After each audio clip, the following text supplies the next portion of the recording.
On this vote, the yeas are 217 and nays are 214. Without objection, the motion is adopted. Without objection, the motion to reconsider is laid on the table.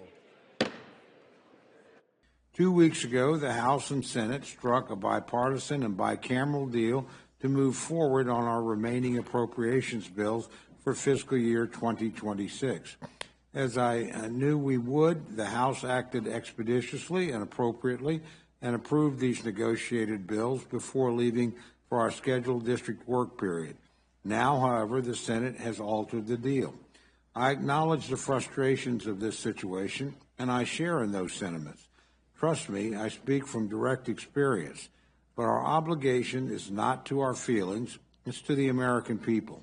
Getting 90% of something is better than 100% of nothing. What is different between what the House and Senate have cleared is the duration of funding provided for the Department of Homeland Security. Instead of providing funding through the end of September, the measure before us extends funding for 10 days to allow for tough negotiators and tough negotiations to produce an agreement on binding and enforceable measures that protect our communities. They protect our communities from being terrorized and ensure accountability for any abuses. I opposed the bill that came out of the House because it simply endorsed a continuation of ICE policies, a rogue, lawless agency.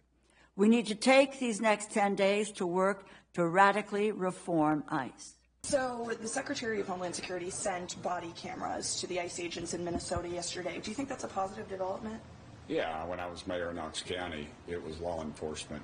Our sheriff, Sheriff Jones, actually asked me if we could try to help find the funding for body cameras because I think it provides protection for law enforcement and provides protection for citizens. It's, I think transparency is a wonderful thing. Given this increase in unprecedented collaboration, and as a result of the need for less law enforcement officers to do this work in a safer environment, I have announced effective immediately we will draw down 700 people effective today. During our efforts to identify and implement improvements of how operations are planned, conducted, and managed, we identified a gap in regard to the use of body-worn cameras. This was actually raised by the workforce when I started walking around talking to people here. Some officers and agents had them, some didn't. That inconsistency was unacceptable, so we moved immediately to prioritize full body cam deployment in the city. One of the only things that the American public seems to agree broadly on right now, left, right, and center, Republicans, Democrats, independents, we all agree that we don't trust these big tech businesses and we don't like the influence they're having on our lives and the lives of our kids. Well, if we want to do something about that, the right first step is to sunset Section 230. It's not going to solve everything, but it is the right first step. And I take a lot of hope being in this room today. Starting with the government funding situation, the House passed bipartisan bills with respect to Homeland Security and the other funding areas that were in the package that we passed out a couple weeks ago. And, everything was on track for bipartisan passage in the Senate in order to fully fund the government. Of course, the tragic events in Minnesota served to somewhat derail that. However, things quickly got back on track with the Senate and the president coming to a bipartisan agreement saying basically let's pass out all of the funding bills except for the Homeland Security bill, and we'll have a 2-week continuing resolution for Homeland Security to make sure that everything is funded there while we debate some of the issues connected to Homeland Security and immigration that have come to the fore. So last week, Mr. President, the Senate did its job to fund 96% of the government while splitting the DHS bill from the rest of the funding package so we can rein in ICE and end the violence. Now it's the House's turn to do its job, but a band of MAGA radicals want to hijack government funding to push an outlandishly toxic bill called the SAVE Act that would disenfranchise millions of American citizens. Just a few hours ago, Donald Trump said he wants to nationalize elections around the country. That's what Trump said. You think he believes in democracy? He said, we want to take over. The Republicans ought to nationalize the voting. Does Donald Trump need a copy of the Constitution? What he's saying is outlandishly illegal. Once again, the president's talking no differently than a dictator wants elections in America to be as legitimate as elections in countries like Venezuela. The advantages of a member-driven process are myriad. First and foremost, it empowers senators of both parties to make their voices and the voices of their constituents heard. And it provides for genuinely serious consideration of spending priorities. This year's appropriations bills together spend less than if we had simply extended current spending levels under a continuing resolution.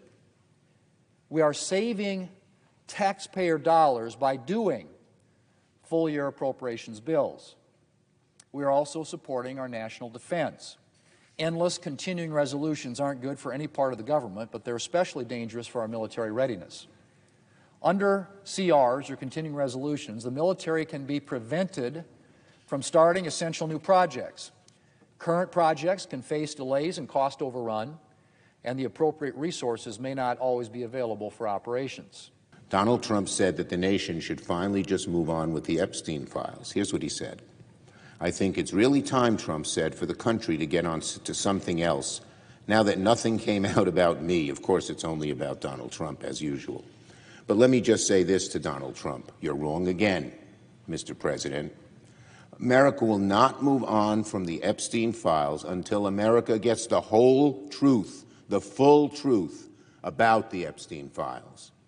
America will not move on until Donald Trump does what he promised, full transparency, and we haven't come close to that yet. Millions upon millions of documents remain shrouded in darkness. We have no idea what's left in them. What is in there about Donald Trump? Did the Justice Department particularly hide and not reveal documents that might be damaging to Trump? Instead of prioritizing transparency and complying with the law, the Department of Justice to this day is still obsessed with prioritizing Donald Trump, protecting Donald Trump. But now women's sports are facing a new challenge: the push to allow biological males to compete in women's sports. Now, Mr. President, let me start by saying that this is a problem my Democrat colleagues and others on the left would like to minimize. It's not a big deal, is the clear message we get from them. Well, Mr. President, it is a big deal. Biological males are taking up places meant for women across a wide variety of sports: basketball, swimming, track, softball, volleyball, soccer, wrestling. And women are losing out as a result. It's the most basic level, at the most basic level, I should say, they're losing out on a slot on the team. Every roster place that goes to a male is a roster place that does not go to a female.